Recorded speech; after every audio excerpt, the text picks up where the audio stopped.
From Vassar College, this is Conversations at the Salt Line with Wesley Dixon. On this episode, a conversation with Dr. Michael Gomez. Hello, everyone. It's me, Wes, and welcome to another episode of Conversations at the Salt Line.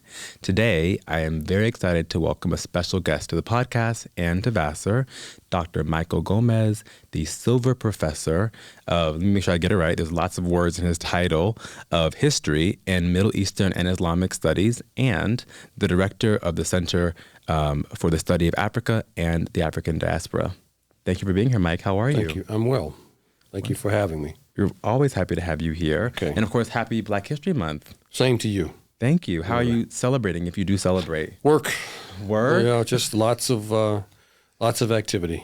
Yeah. That's how you're celebrating. That's how we celebrate at NYU, right? Well, I've read your books, and we'll talk about them in a little bit. Okay. And it's just ironic that labor is how you're celebrating Black History Month. it's. I think it's probably true for most academicians, who are in some way significantly involved in the study of people of African descent.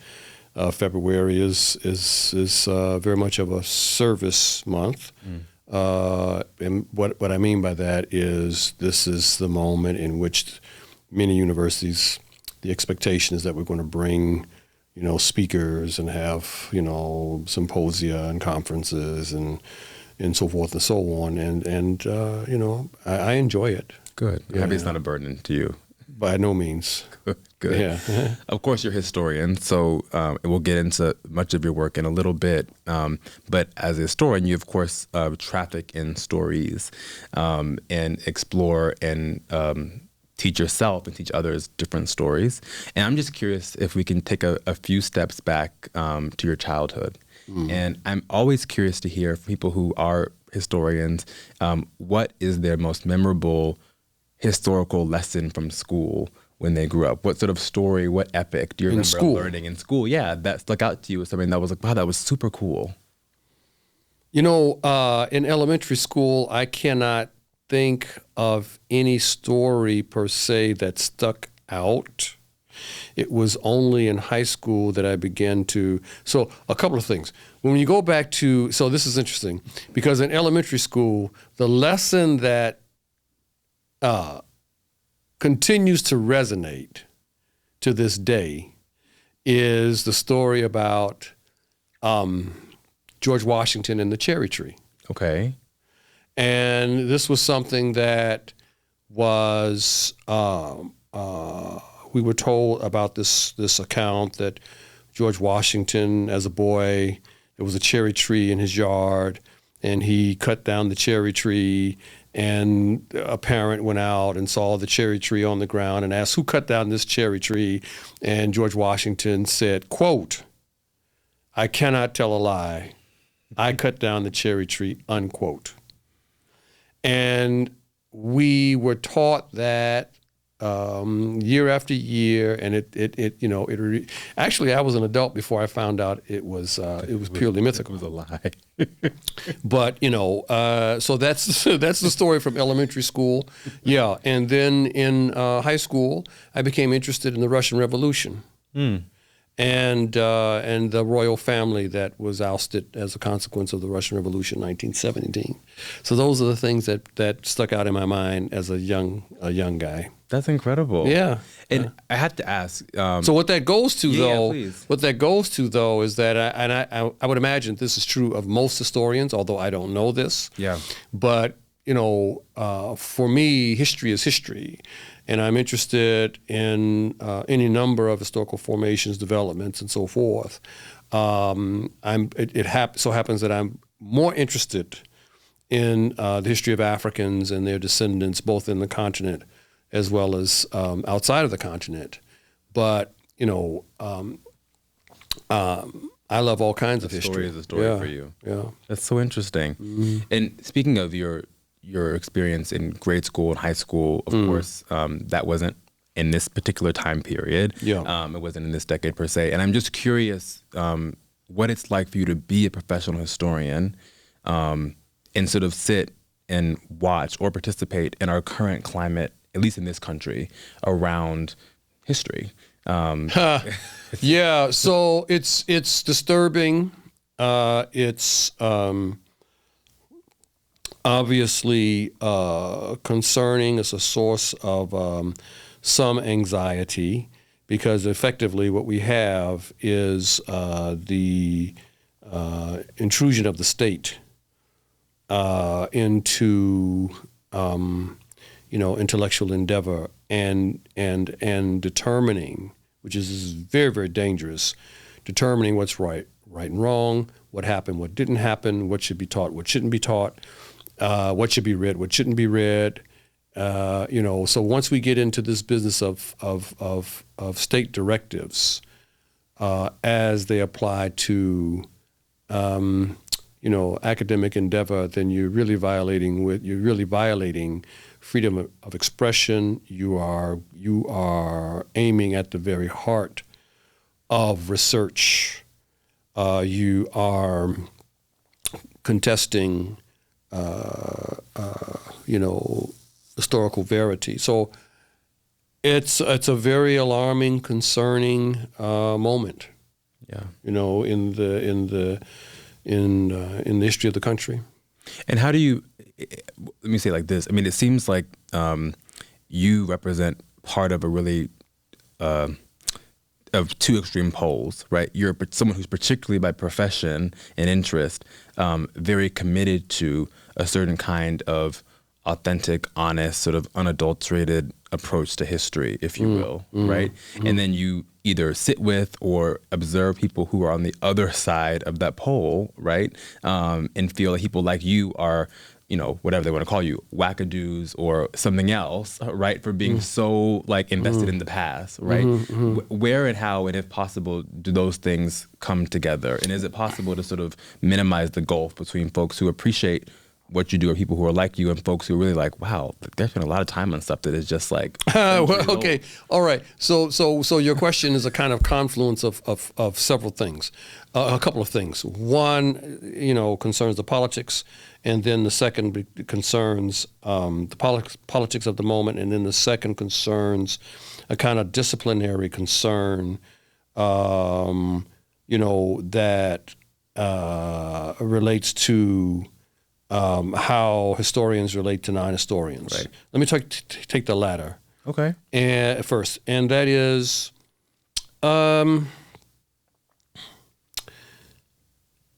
think that the discipline of history, of professional history, and the pursuit of history as a discipline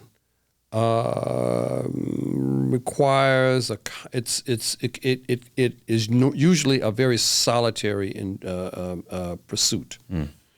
You spend a lot of time in archives. You spend a lot of time with materials. You spend more time with evidence from the past than you do with people.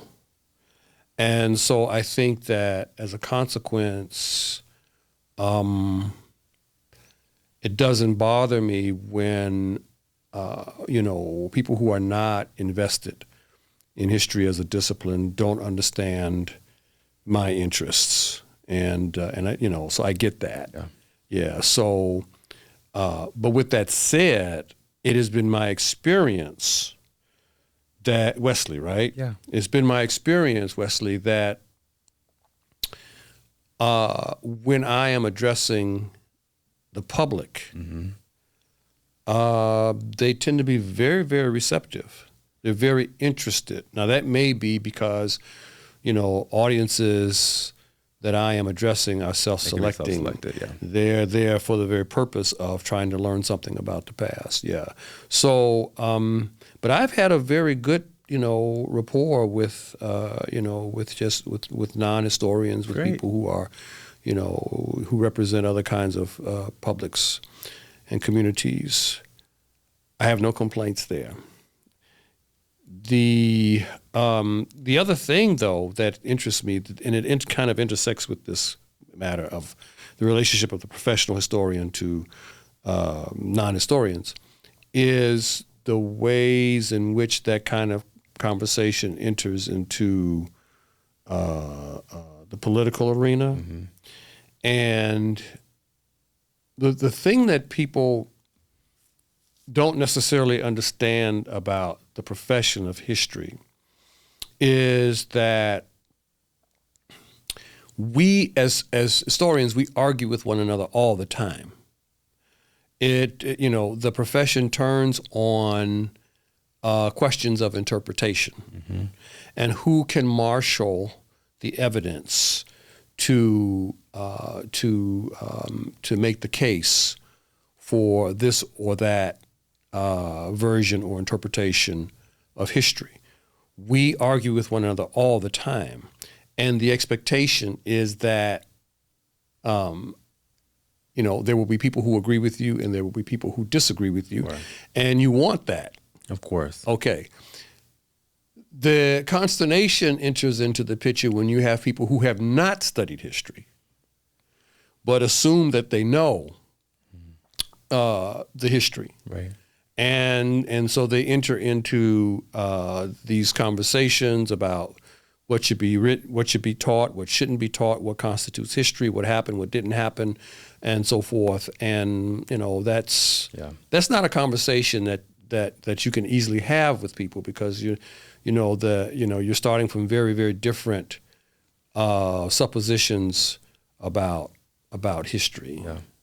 So It's funny when you described earlier on history being a very professional history being a very solitary, or can be a very solitary experience. Yeah. It's funny because that makes sense, certainly, right? Yeah. But also, I could imagine, and maybe you've experienced this, that history in its aggregate really is a communal experience, right? Because there are actually, to your very point most recently, different interpretations of the story or the facts or the scenario that arguably in aggregate really is the closest thing to the history, right? When you sort of integrate all these things together. And so whether it's physically or sort of intellectually, it does seem like history also can be solitary, but also really communal in some ways. It can be, yeah. It's very interesting because so I work on both sides of the Atlantic.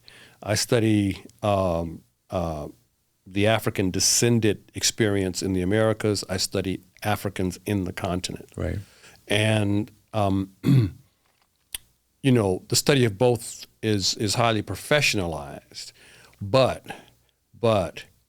in the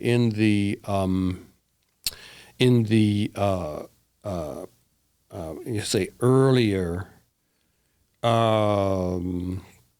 stages, if you will, or earlier phases of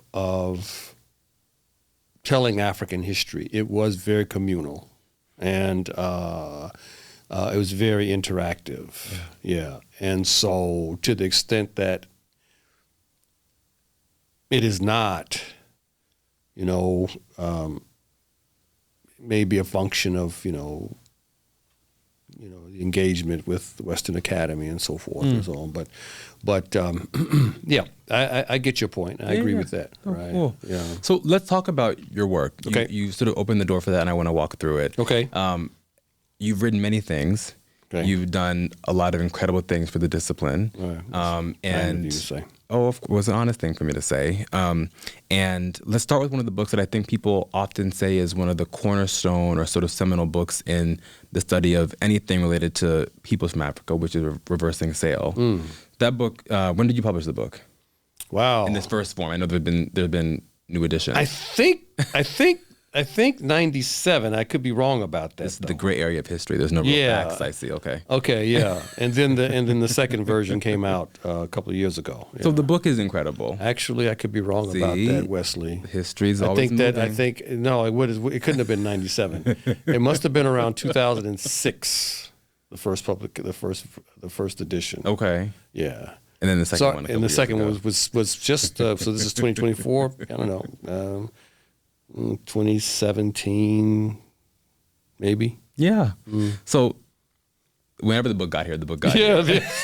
And we appreciate it, and I've read it. So there's tons of questions about the book that I have, but I want to just sort of start by asking you what motivated you to sort of Excellent engage in question. that book? All right, so I'm going to connect two ostensibly disparate experiences, but Gotcha. actually they form a continuum. Okay.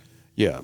So I do believe that my initial interest in what we are now calling the African diaspora, which we can use, which by which we mean the experience of African descendant people outside of the continent, although these definitions vary and you know are sites of contestation between among scholars. What is the African diaspora? How does it compare to other diasporas and so forth and so on? All right. So I'm the son of a Puerto Rican-born father, Afro-Puerto Rican, and a mother whose family is from Mississippi. They met in Chicago. That's where I'm from. Mm-hmm. And I grew up there, although I spent a brief period in elementary school in St. Thomas, U.S. Virgin Islands. Okay. And so as a consequence of this kind of circularity of movement from Chicago, spending time in Mississippi, in the Caribbean and so forth and so on, and having the parentage that I had, I've always been curious about, okay, what does all this mean? You know, all these different people and so forth, speaking these different languages, eating similar but different Related foods, yeah. listening to different music. We look somewhat alike, maybe. Yes, so yeah, you know, what is all of this about? And so I've always had that, I think, in the back of my mind when I was when I was a child in St. Thomas. My mother took me to Haiti and so forth. I got a sense of the region, but I was just a child. But I remember it. This was during during the reign of Papa Doc Duvalier. Okay, in Haiti. But things came to a head. I was in high school, and we had to make a long story short. There was several students who were doing well in school. We were brought to this meeting that was attended by teachers and so forth and so on from around the city, and we were on this stage, we were on this dais, and we were being asked questions about ourselves and interests and so forth and so on. And I was the only black person on the stage, and so there were 5 or 6 of us, and everyone else was white. There were no Asians or Native Americans or anything like that. The question was posed, Wesley. What was the question? The question was, where are you from? So I must have been 15, 16. And the question was, where are you from? And I was the last person to answer the question. And so it went around. We were in a circular pattern. And went around, where my family's from Germany, and my family's from Ireland, and my family's from Mayflower, from Poland, so forth and so on. Got to me and the question, and I froze, and I had to answer honestly, and my answer was, I don't know. I will never forget that. And I think that was a seed that propelled me to answer that question. And so that was one thing. And I think that was the germ for the book. Now, between 1988 and 1997, I was privileged to work at Spelman College. And I came the year after Janetta Cole became president. For those who don't know, Spelman College is an all-black women's college. And let me just preface my statement by saying it was the highlight of my academic career. I love NYU, but Spelman was very, very special. And during my time there, I had opportunity to reconfigure the curriculum. And we introduced a new course into the curriculum called The African Diaspora in the World. And it replaced courses named World Civilization, World Literature, so forth and so on. And it had to be the most exciting, most dynamic, the most creative period in my professional career. And we had to work across disciplines. And we were working with plastic artists, musicians, sociologists, anthropologists, literary critics, of course, historians, economists, so forth. A lot of people were involved in the creation of this course, which I understand became a model for other such courses elsewhere. If you do say so yourself. Yeah. But the thing was, there was no text. Yeah.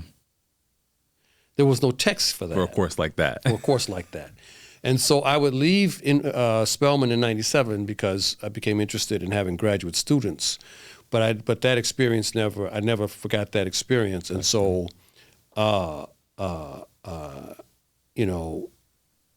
decided to write Reversing Sail. And in fact, in the dedication, I say explicitly that this book is written for the students of Spelman College. It's incredible. Yeah. We love Spelman here at Vassar. Actually, Okay. we just had sort of a traveling show from their art museum come to Art Museum here at Vassar. And it was here for a couple of months. It just left, but it was here for a while. Yeah. Celebrating the anniversary of their fine art museum. So we're big Spelman fans here. Yeah. Here Well, at I'm still connected to the place, and I still have some colleagues there and so forth.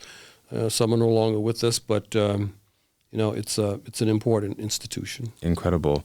So that's why you wrote the book, and that makes a lot of sense. Mm-hmm. And let's now talk a little bit about the book. So for those who haven't read it, who are listening, I'll, if I can, summarize in 2 seconds. Sort of the premise of the book, which I think is really to sort of flesh out and tell in full, in the way you just described, the story, some of the story of the African diaspora, but a story that, at least from an American perspective, sort of pushes the start date back a little bit earlier than maybe we're most often taught, which is, of course, American enslavement of people of color. And so this book sort of starts well beyond that, but incorporates both American enslavement, but also a more global perspective of the diaspora, of course, by use of the word diaspora, in ways that also sort of tell different stories, but weave different stories together in ways that are connected. How's that? Yeah, that's very good. And so it's a synthetic work in that it's pulling, for the most part, from my own research, but also the research of others. Yeah. But it is subsequent to so the first monograph that I wrote concerns the history of what is now Senegal. So it was wholly West Africa. It's called Pragmatism in the Age of Jihad. All right. So, but then, Wesley, I wrote a book called Exchanging Our Country Marks. Now, this book looks at what I'm trying to do in that book is to look at, it goes back to that question that I was asked as a teenager, where are you from? Exchanging Our Country Marks is the answer. Yeah. That's the answer. Okay. And so it took me decades to get there. Mm-hmm. And so what I do is I look at what becomes the African American population, and the question is, where did these people come from? And so it was an opportunity for me to engage with the anterior histories of people and to understand that the African American, what becomes the African American community, was an aggregate of populations from various parts of West Central Africa. Mm-hmm. It gave me an opportunity to explore who these people were, what kinds of political configurations they maintained, what kinds of cultures they pursued, what kinds of social, the types of social organization in which they participated, and so forth. All of that was brought across the Atlantic. Now, to some extent, to a large extent, it was, people were no longer able to hold on to that. Sure. But the point was that These were whole people. Right. The argument in Exchanging Our Country Marks, which carries over into Reversing Sail, Exchanging Our Country Marks is looking at specifically what becomes the United States. And the argument there is this: just as it's important to understand that Europeans, white Americans, come from a place. Mm-hmm. They have a history. They have a culture. They came out of societies. And just as it's important to understand that those origins, right, to understand who they become as Americans, okay, the same thing is important for Africans who become African Americans.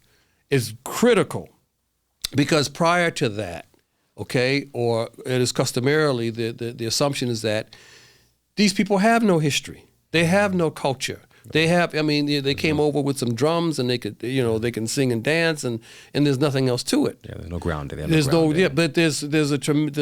but so you have to, so this is the thing.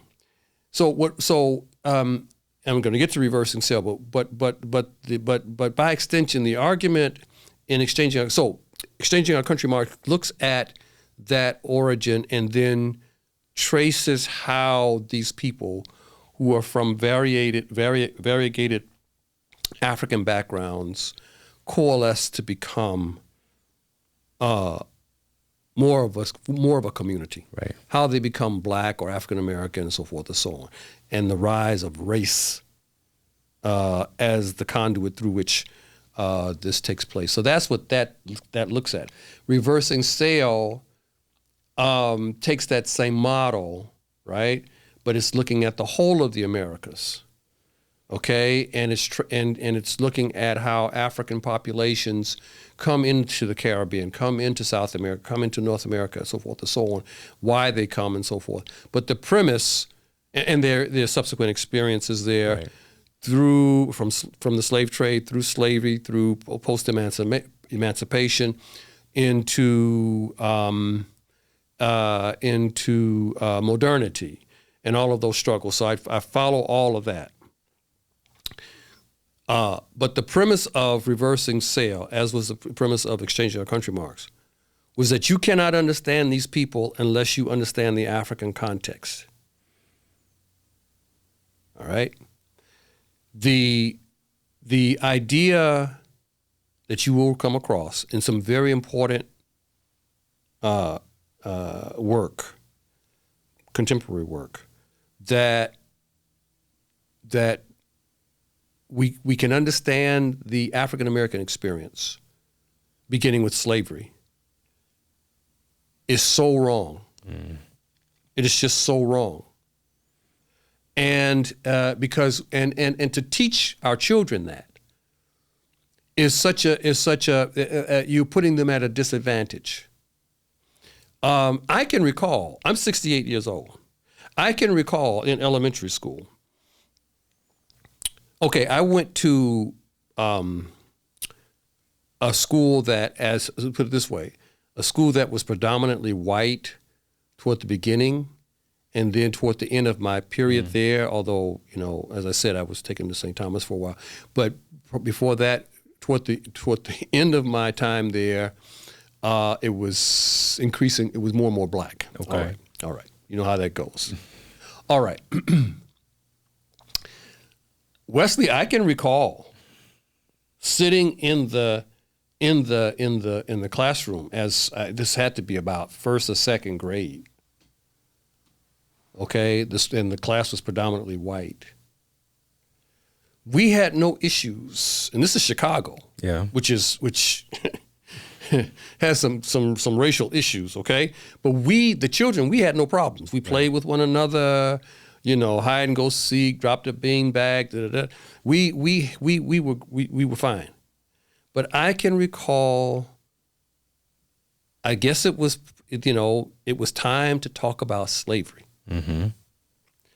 And I can recall the teacher initiating the conversation about the fact that the United States had slaves. These slaves were Negroes. We were called Negroes at that.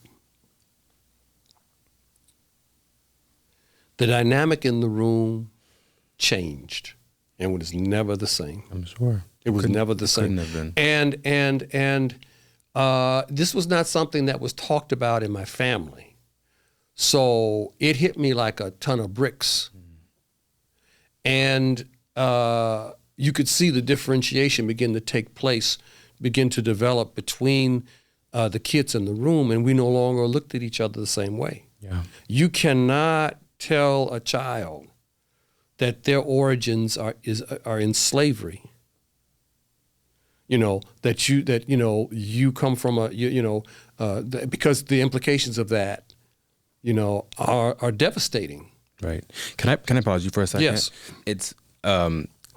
It's very helpful and insightful what you're saying, and I want to pressure test or try other thoughts along with this. Yeah. So for the skeptic, hearing what you just said, Mm-hmm. right, you can imagine someone of a particular political persuasion being like, oh my gosh, he's exactly right.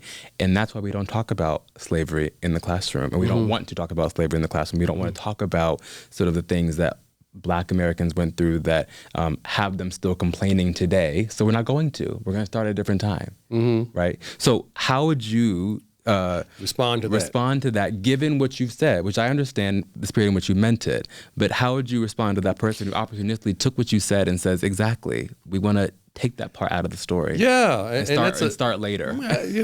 That's a good pivot. I'm not advocating the omission of history. I'm advocating You want more a inclusion. complete Yes. approach to history, so that you can't begin the story with the slave trade and slavery. You need to begin the story with a consideration of wholesale societies. But you have to talk about how we got here. Why are we here? Right. We all didn't come over on the Mayflower.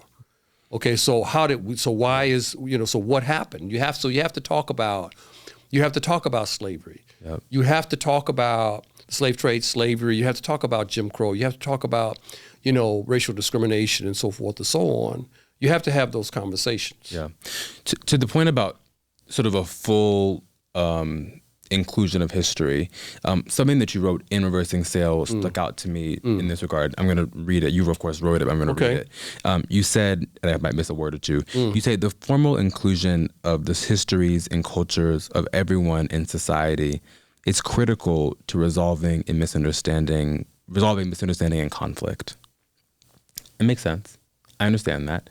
And it seems like the way you're arguing that sentence is that one is necessary for the other.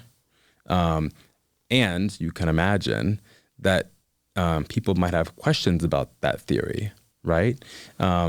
Because sort of part and parcel of the current moment we're in, politically, socially, whatever, one might be able to argue that the attempt to have more complete histories be part of our canon is causing more division, more strife, less healing, and a reticence to solve misunderstanding. Mm-hmm.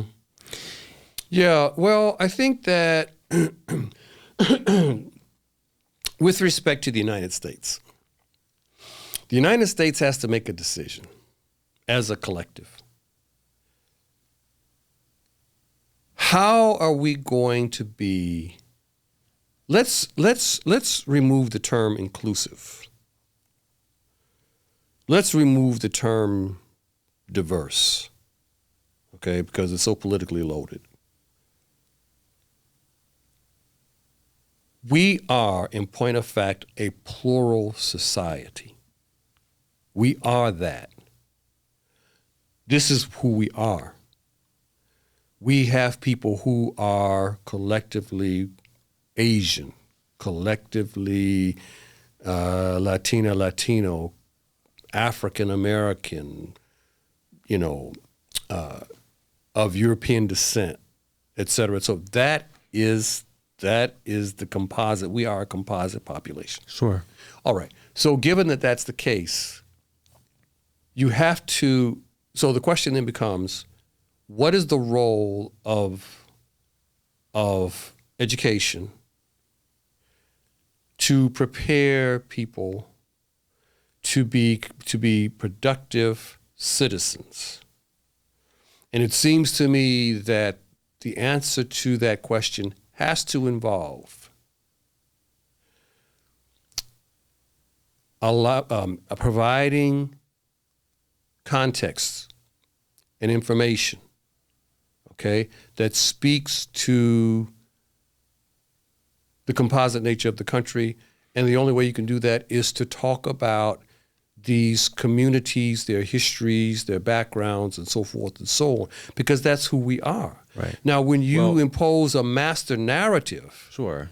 on the whole population, and you say, okay, this is who we are as Americans, and this is the story that you're going to learn. Okay, and so and you leave out, parts of the society, then we've got problems. People are going to rebel against that. The students are going to say, well, wait a minute, where am I in the story? So when you so if you are not in the story, what are if the institution, if as a child, see, this is the thing. At least this was the case in my day. I don't know if it's any longer the case. But when I went to school, okay, my family did not say to me, okay, the teachers are going to tell you A, B, C, D. You need to take all of that with a grain of salt. They're not going to tell you the true history, so forth and so on. No. My family taught me, you go to school, you listen to what the teacher has to say, you learn what those books have to say, and you work hard to be a good student. So I'm in the classroom, the teacher tells me whatever she says or whatever he says, I'm going to believe it. Take it. When I read, the teacher is an authority. The book is an authority. These are authoritative sources. These are and these sources form the society. They structure the society. They create the ways in which we think about ourselves in relation to one another, in relation to the country. So when the decision is to commit kind of acts of omission and you leave people out of that story, okay, that's going to have consequences. Yeah. And so what I'm saying is, if we're going to be a pluralist society, let's go about this very differently. Yeah, I hear you. Yeah. And I think I agree with you. And an additional thought is the risk based on people's lived experiences that people's life in society may not be pluralistic, right? Mm-hmm. And so they may not feel any sort of innate motivation to do what you've just described. Yeah. Because there's no reason to, right? Yeah. When they live in La Jolla, to pick a random example, okay, right? They might not feel the effects of the pluralism that in aggregate the country represents, right? And so there doesn't become sort of a altruistic, self-motivating reason to live life in a way that brings more stories to my brain because my experience day to day doesn't actually make me think about the fact there might be more stories to tell than the ones that I see every day. No, I understand that. And let me say, I am not opposed to a kind of tailoring of histories that speak to the specific experiences and demographics of a particular region. Let me be careful with this. If a region or a town or a state level is more homogeneous than heterogeneous, and the decision is made that we're going to focus more on the Germanic experience and heritage and so forth because we are in Minnesota or what have you, and the people are from northern Europe, and so I don't have an issue with that necessarily, but you have to have, so you can have an emphasis, but you also need to have the inclusion, if you will, of all of these other aspects and components that make up the American fabric. You just can't, and you certainly cannot enter. You certainly cannot engage in distortion. Yeah. Right. So there are two things that are going on here. One is, there are some efforts, if you will, to distort historical verity, and then you have the decision to the deliberate decision to omit. So, excuse me. So consequently, you want to say you want to get the politics out of history, but the politics are embedded, of course, in all of this. This, the state as a regulatory organ and has to make decisions about what is best for the body politics. How do we want our children to be socialized? And it's an important question. And so, consequently, what we're seeing is, and people understand this. Of course, yeah. Yeah, that the way that children are educated, this has become, as you alluded to earlier, a major site of contestation. Yeah. The politicians refer to it as the culture wars. And, this is where we are. Yeah. This, I'm trying to weave together a variety of different thoughts that are coming at me quickly. So, one of the things that you wrote in the book is sort of, well, let me say a couple of things. One is, when I read the book, there are certainly narratives that I think you argue bind people of the diaspora together across geographies that are not deficit-based. They're not negative narratives necessarily, right? There are some positive things that sort of come across, whether it's the way people think about whatever it is, food, celebrations, music, dance, whatever the things are, right? Family, whatever. There are those things that I think you argue bind the diaspora in ways that maybe were not appreciated earlier. At the same time, there might be ways in which there are things that are, one might say negative, that also are commonplace across the diaspora that could be sorts of commonality in community, right? One might argue, at least in this country or in the diaspora largely, that histories of oppression are somewhat shared across different parts of the diaspora and people in the diaspora, right? So one of the things that you wrote, this is, I think, was about America, but we can broaden it, but you wrote on this point in the book, is that forces of oppression assumed temporal, ever-shifting guises, and the vanquishing of one target, such as slavery, often led to discouragement as racism seemingly sort of just morphed into a subsequent form of oppression, right? And so when I read that, the truth is, I feel, and I wonder if others feel, a variety of things. You sort of feel like, is it ever going to end, right? And is there ever going to be a point in which the shell game stops and it sort of stops morphing into different things, right? Yeah. And then I guess the implication of that is, I'll say us, because you and I are talking, as Black people in this country,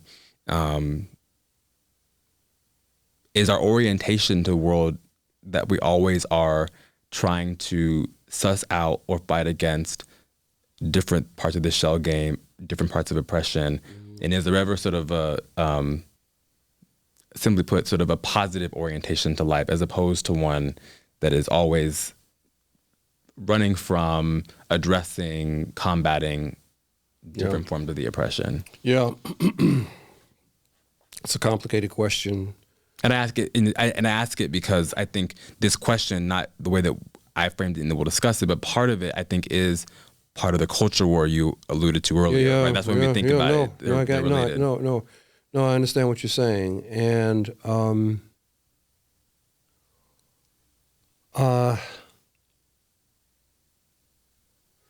just as an example of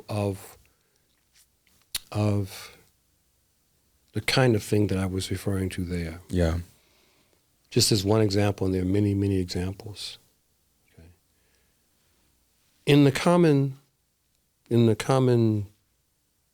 view, if you will, popular view of the history of the country, of this country, Abraham Lincoln comes along and quote unquote frees the slaves. So, problem solved.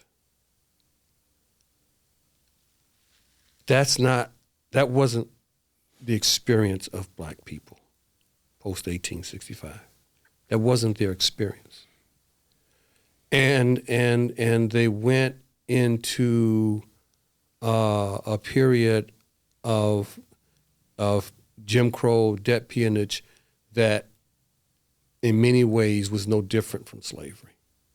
So that's the kind of thing that I'm talking about. Okay. Now, can I intervene or just add? And if we brought it to now, right? Because my argument would be, to your point, that happened, of course, immediately after emancipation. There were moments where it wasn't quite what it seemed to be, right? And then we go to 2024, and we could still say the same thing in many ways, potentially, right? Well, this is the argument that's behind the concept of structural racism, and that is to say that in order to understand the social economic dynamics of the country, we have to take a longue durée view. We have to. History is a wonderful mechanism and prism and lens through which to understand this issue. Many people don't have an appetite for that. They want an immediate explanation for and rationale for what's going on. All right. So, and so, you know, in this country, you have, let's call it, let's refer to it as disproportionality with respect to wage earnings, income, same thing, levels of disease, levels of poverty, you know, and so forth and so on. How do you explain this? How is this explained? Okay? And you see it not just in the U.S. Right. You see it in Colombia. You see it in Venezuela. You see it in the Caribbean. You see you see poverty that tends to be disproportionately associated with African descendant people. How do we explain this? Now, for communities who are not necessarily connected to that experience, they will be given, by way of a political offer, a shorthand. Okay, well, people are like this because they're lazy, or because they're criminally, inclined. They want a handout. Or they're inherently less. They want somebody. So this is the narrative, and so it's a lazy kind of disingenuous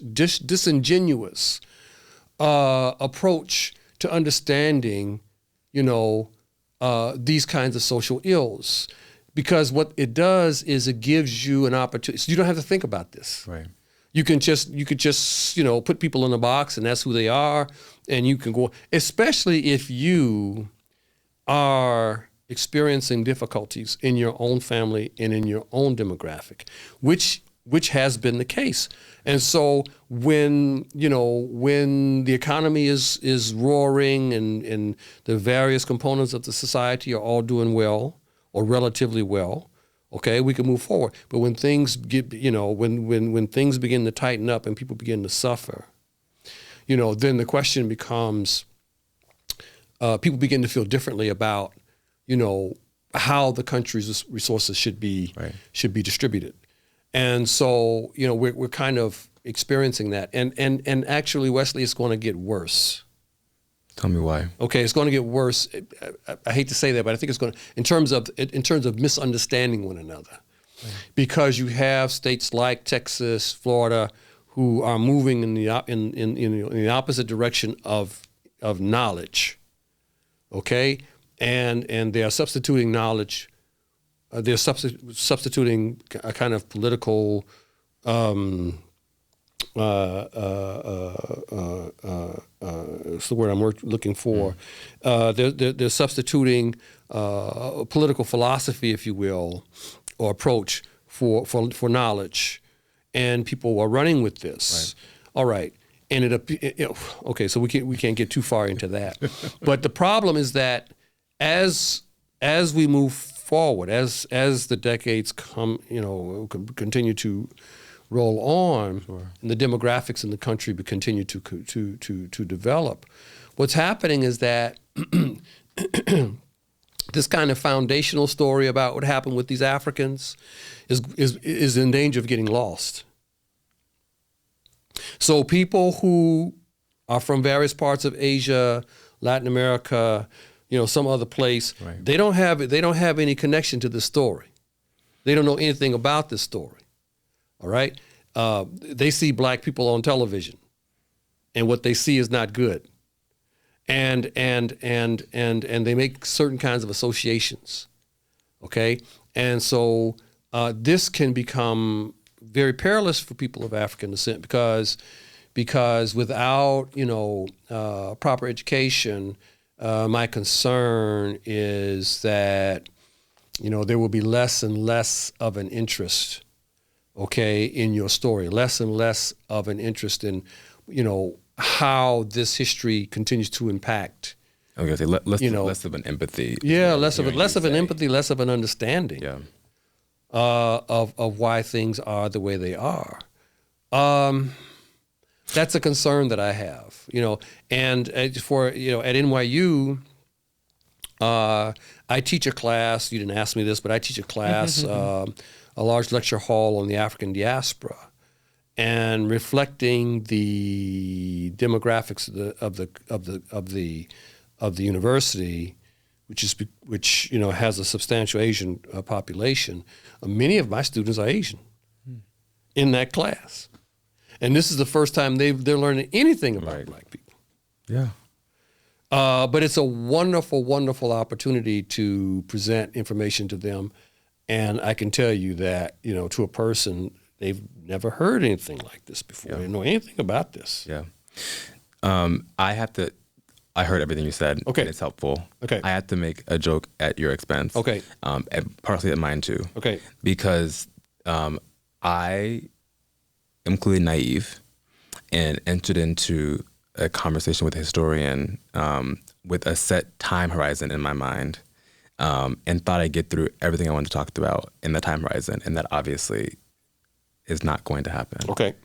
That's okay. Okay. We're gonna keep talking. Yeah, we're having I don't know what time. No, you don't worry about that. Okay. but I know that we're bumping against my timeline. Okay. But Okay. I say that not because I want to rush you and make fun of you, but because there's so much that I want to keep talking to you about that we may not have the chance to get to. Okay, I want to give a couple of minutes, which I know is a joke in of itself, to you, to talk about a related but different piece of work. Okay. Which is African Dominion. Yes. And that, in my reading, is much more localized, not quite the right word, but it's focused sort of on West Africa in a medieval period. Yes. Of course, in ways that, as we just discussed, affect things beyond West Africa in that period, but this work is about that. Just if you had to sort of say to those listening, what about that piece of work is particularly insightful, but also maybe revelatory for you and for them that they can take in their thinking about West Africa and the diaspora now, what would that be from that piece of work? Well, this gives me an opportunity to go back again, but this time, and I tell the story briefly in the preface, but it allows me to tell this. So you give me an opportunity to talk about it again. Yeah. So I'm an undergraduate in college, and I'm taking a course on it was called Islamic Civilization, University of Chicago, and so we're studying. Chicago was on quarters; it's still on quarters, and so I'm learning about all of this information. It's really very, very fascinating. And I decided to do a research paper on West Africa, Ghana, Mali, Songhai. So these are the three great kingdoms, if you will. A lot of people know something about those kingdoms. So I do the paper, and the TA for the class gives me, I think he gave me a C-, and said, I find this paper to be very dubious, these claims that you're making and so forth and so on. And for some reason, the professor of the class decides to read the paper too. Well, you probably weren't a C- student, so it probably was strange to I don't know, to but see he you getting a decided C- in the paper. he decided to read the paper, and he gave me an A.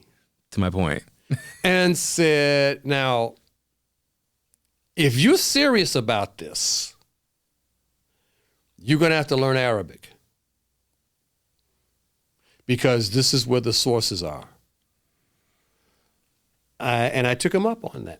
And I started, and I began formally learning Arabic. One thing led to another. In graduate school, this is the dissertation that I wanted to do, but I was discouraged from doing it for various reasons. And so I did another aspect of West African history, but, it was probably a good thing that I didn't do it, because it would have been a very different book. The book that I wrote, African Dominion, was very different from what I would have been able to write as a green PhD. And so this, I've been working on African Dominion for a while. Even as I was working on other books, I was always working on African Dominion. And what this book does is it pulls from a variety of sources, oral traditions, Arabic sources, I should say sources written in Arabic, epigraphic information, linguistic information, travel literature, Portuguese in the 15th century and so forth. And so it brings it all together to try and hopefully tells how West Africans imagine statecraft and how they practice culture, right? From like the 3rd through the 16th century of the Common Era. And so that's the attempt. What you have in African Dominion is a distilled version that from a 2-volume work. Okay, I wrote a 2-volume work, and brought it to, eventually it made its way to Princeton University Press. And Princeton University Press, the editor said, we're not going to publish a 2-volume work. You're going to have to condense this. And I did. And it took a long time to condense that. So there's a lot of information in African Dominion. Yeah. There's even more that's not in the book. Yeah. I'm not quite sure what I'm going to do with it. But yeah, and so what African Dominion does, it tells the story of a moment in West African history when West Africans dreamed and pursued a level of sovereignty, a level of economic expansion. It tells the story of opulence. It tells a story of regimes in control of expansive swaths of territory. It tells the story of independent, sovereign African states that maintained foreign relations with North Africa, with Egypt, which engaged in this long-distance trade, which developed important centers of learning in the case of Timbuktu and Guinea. It tells that story. And the parenthetical to that is in contrast to what stories we hear about Yes, West in, Africa now. in contrast, because the idea, I mean, it's a logical extension from the earlier work Sure. on diaspora. So that earlier work looked at, the West and Central West African antecedent society, so forth and so on. What African Dominion does is it goes further back. Yeah. It goes further back. Yeah, gotcha. And I'm asking the question, okay, what was going on in West Africa at this time? Beautiful. And there's a lot of information. There is. There's a lot of information. Yes. For those who have not read it but want to read it, definitely would underscore Michael's point and would highlight, for me at least, the real estate you give to oral history and oral tradition in the book, and also some of the really interesting ways you talk about the gender dynamics, gender sort of politics in these West African civilizations, which people, I'm sure, would not assume were what they are as you relay them. Mm-hmm. Yeah, a lot of things going on there. We see the rise of ethnicity. We see, as I mentioned before, these cultural centers. The serious pursuit of erudition. We have a situation. We have the kind of reversing of the cone. The assumption is that West Africans are going into North Africa and Egypt to study, which they were, but the converse was also taking place during this period in time. We have embedded in this story, of course, is the Hajj, or the pilgrimage of Mansa Musa, the likes of which have never been seen since. Sure. This man is traveling, with thousands and thousands and thousands of West Africans, and they make this trek. I found out in the research that before entering Cairo, they spend several days Outside the beneath pyramids, the right? pyramids. Yeah. Can you imagine? I mean, all this iconographic images. All of these iconographic images coming together during this period in time, 14th century. I mean, it was just an amazing period. It was an amazing period. And, and so I endeavored to tell that story. I love it. I am going to put a pin in our conversation, Okay. but not put a pin in your work, Okay. and in the stories your work talks about, because Okay. they're ever going and they're always evolving. Okay. Before I let you go, we have a portion of our podcast where we sort of ask some student hot seat questions. Okay. You don't have to be nervous. Okay. You don't need to sweat. Okay. I'm going to ask one just Okay. for the sake of time, but it sort of is on the point you just ended on. And the question from the student is, let me reframe their question actually. What story in history have you not told or not explored that you want to? So,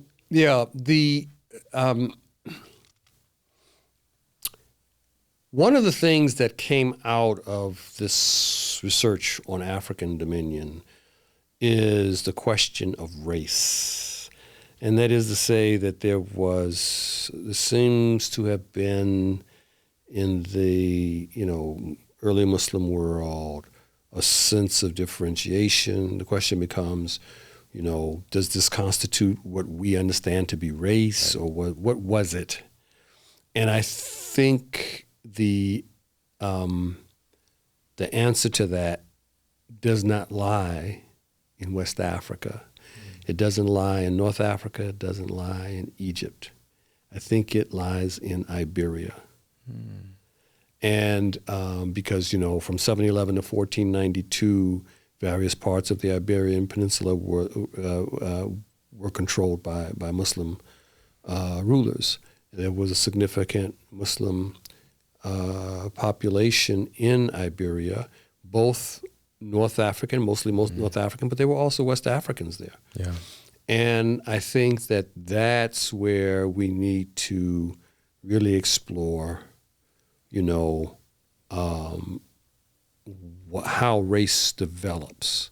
Because and then of course Portugal's sort of precisely this is what becomes Spain and Portugal, and this is precisely the place where these people come and come into the Americas and so forth. So that's one of the things I want to do. I want to hear that story. Yeah, I'll be waiting for it. Yeah, it's important. Thank you so much, Michael, for sharing some of your time and many of your stories with us here. Well, thank you for having me. And thank you all for joining us for another episode of Conversations at the Salt Line. Talk to you soon.